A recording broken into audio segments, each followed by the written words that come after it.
자, 우리 지난 시간에 어떤 내용을 공부해 봤습니까?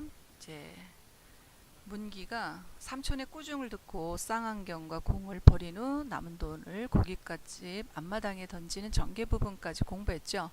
오늘은 위기 부분으로서 수만이의 협박으로 돈을 훔친 문기 때문에 이제 누명을 쓰고 점순이가 이제 쫓겨나는 그런 장면이 보여지죠. 그래서 문기가 또다시 잘못을 저지르는 부분이 위기 부분입니다. 우리 공부해 보도록 할까요? 너 어디 갔다 오니? 자, 이 부분은 우리 전개 부분에서 갈등이 다 해결되는 것처럼 보여졌는데 바로 이 물음을 한 이야기는 바로 수만이죠. 수만이가 등장함으로써 새로운 사건으로 전환이 된다는 걸 알 수가 있죠.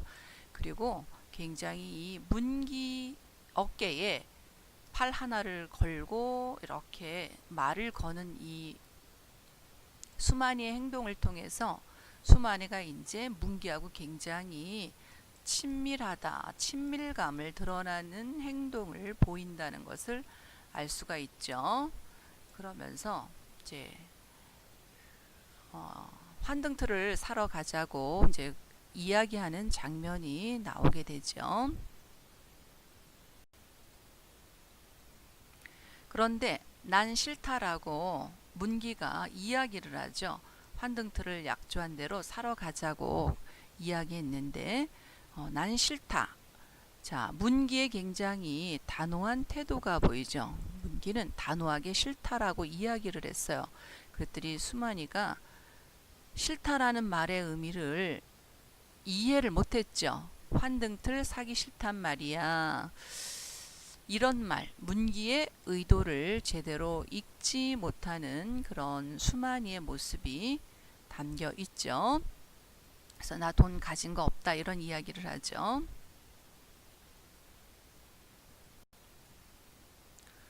그러니까 이제 너 혼자 두고 쓰잔 말이지. 자, 아직까지 수만이는 문기의 의도를 파악하지 못하고 돈이 없다는 문기의 말을 수만이는 믿지 않죠. 그리고 너 혼자 쓰고 이러는, 그래서 굉장히 능청스러운 웃음을 지으면서 이런 이야기를 하죠. 그래서 이런 능청스러운 웃음을 통해서 수만이는 어떤 성격을 가지고 있냐, 굉장히 음흉한 성격이라는 걸 알 수 있습니다. 그러면서 수만이가 문기의 말을 믿지 못하는 장면이 나와 있죠. 이 부분에서요. 정말 없어. 고깃간집 앞마당으로 던져주고 오는 길이야. 공도 쌍황도 버리고. 즉 이 부분이 문기와 수만이의 갈등의 원인이 되죠. 갈등의 원인. 이거는 내적 갈등일까요? 외적 갈등인가요? 인물 대 인물들의 갈등이니까 내적이 아니라, 그렇죠, 외적 갈등이 되겠습니다. 자, 이렇게 돈이 없다는 말을 문기가 계속 이야기하지만 수만이는 믿지 않고요. 자기처럼 문기가 굉장히 야가 빠진 사람이라고 이야기를 하죠. 그러니까 아주 핑계가 됐거든, 이렇게 던져버렸다 이런 말을 이야기하면서 아주 핑계가 됐거든, 즉 핑계가 그럴듯하다 이런 뜻으로 이야기를 하죠. 그래서 문기는 어떻게 변명할 줄을 몰라 쳐다보기만 하고 고개를 떨구고 울상을 한다. 자, 문기는 어떤 성격의, 이런 행동을 통해서 문기의 성격을 알 수가 있죠. 굉장히 착하고 소극적인 성격이라는 것을 알고 있습니다. 우리가 알 수 있는 거죠.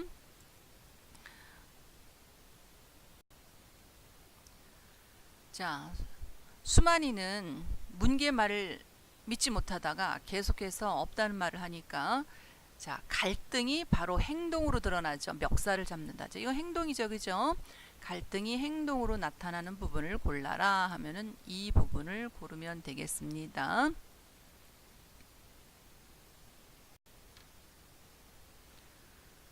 자, 멱살만 잡은 것이 아니라 어디 두고 보자 뭐 이런 이야기를 했죠. 그 다음날 아침, 이튿날 아침이라는 거는 왜 나왔을까요? 바로 이제 시간적 배경이 등장하지만 이것이 새로운 사건이 전개되는 그런 역할을 합니다. 이튿날 아침이다는 새로운 사건의 전개가 등장한다는 것을 알 수가 있고요. 그 다음에 자, 여기 두 번째 줄부터 세 번째 줄에 보면은 자, 수만이가 시켜서 했다라고만 이야기하면은 잘못이 없다는 말이지, 이런 이야기가 나오죠. 자, 수만의 핑계를 합리화하는 이런 이야기가 나옵니다.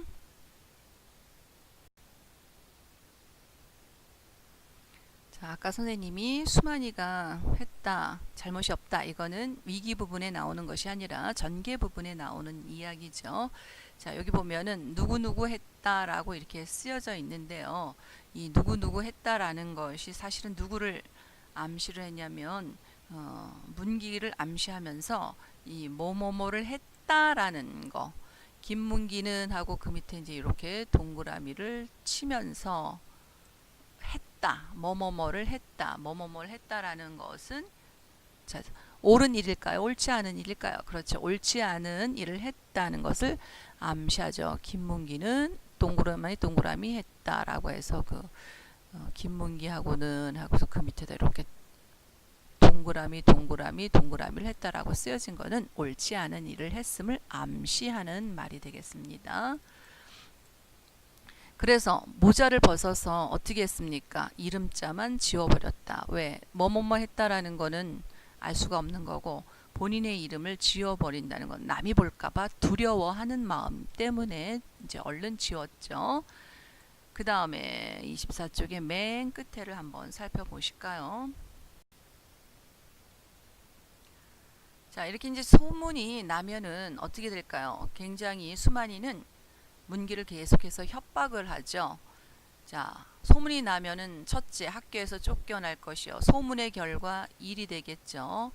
둘째는 무엇이 되겠습니까? 작은 집이 돌보고 있죠. 그래서 작은 집에서 두 번째 쫓겨날 것이고, 자, 도둑질을 했으니까 앞으로 어떻게 될까요? 그런 곳으로 붙들려 갈 것이죠. 자, 그런 곳이라는 건 어디를 가리킬까요?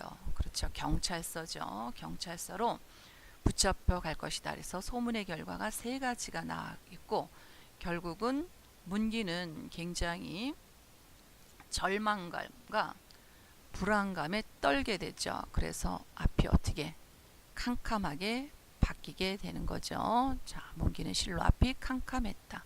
여기서 느낄 수 있는 거, 소문의 결과 앞길이 깜깜하다는 것을 나타내고 절망감과 불안감을 드러내는 부분이죠.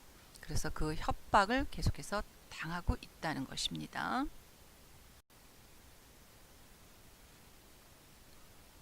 그래서 뭐라고 했군? 너 지금으로 가지고 나오지 않으면 내일은 가만 안 둔다. 도적질했다 하고 똑바로 써놓을 테야. 수만이가 굉장히 비열하고 야비한 인물이죠. 그래서 문기를 협박하는 수만이의 어떤 비열한 성격이 드러나는 부분 찾아라는 요 부분이 되겠습니다. 굉장히 수만이는 비열한 성격의 소유자라고 할 수가 있습니다. 그래서 어떤 일을 벌리게 되나요? 바로 붓장 안에서 잔돈 얼마와 지전 몇 장. 붓장이라는 건 뭐냐면 그 부엌 있죠. 부엌 벽면에 붙어 있는 장, 이렇게 붓장이라고 사실은 써야 되겠죠. 붓장 안에 돈이 있다는 것을 봤습니다. 그것이 바로 이 두 번째 허물을 저지르는 소재가 되겠죠. 잔돈 얼마와 지전 몇 장이 문기가 둘째 허물을 저지르는 소재가 되면서 수만이의 협박에서 벗어날 수 있는 수단이 되겠습니다.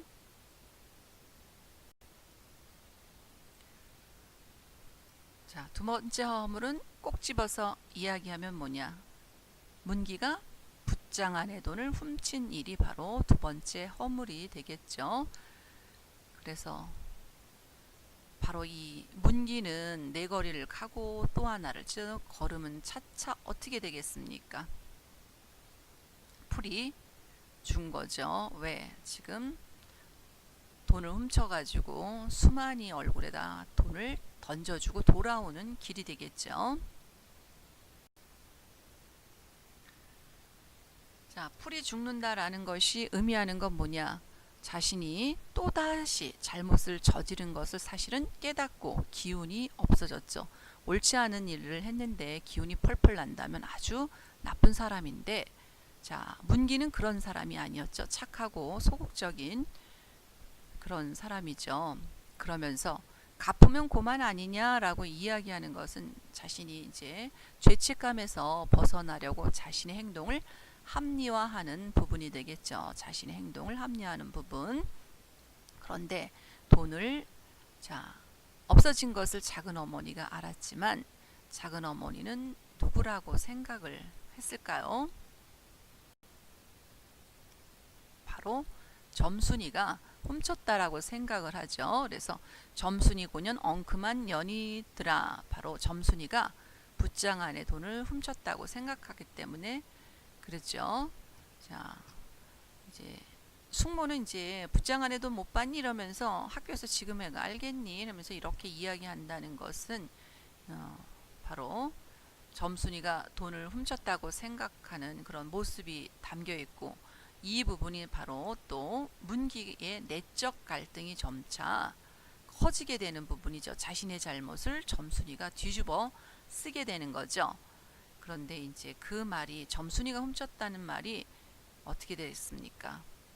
한 입 걸러 두 입 걸러 그 집에까지, 점순이가 있는 집까지 들어가게 되죠. 자, 여기에 해당되는 속담이 뭘까요?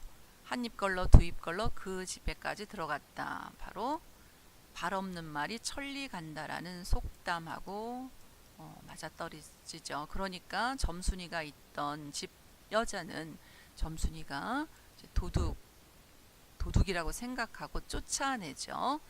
그래서 때려서 쫓아냈습니다. 도둑으로 생각했기 때문에. 그랬더니 방 안에 문기는 그 밤을 뜬 눈으로 새웠다.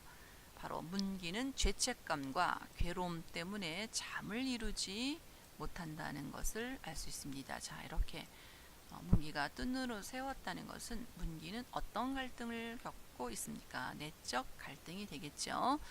밑에 문기와 수만의 외적 갈등에 해당되는 모든 것들은 여러분들이 학습지를 한번 살펴서 해보도록 하시기 바랍니다. 오늘 강의는 여기까지입니다.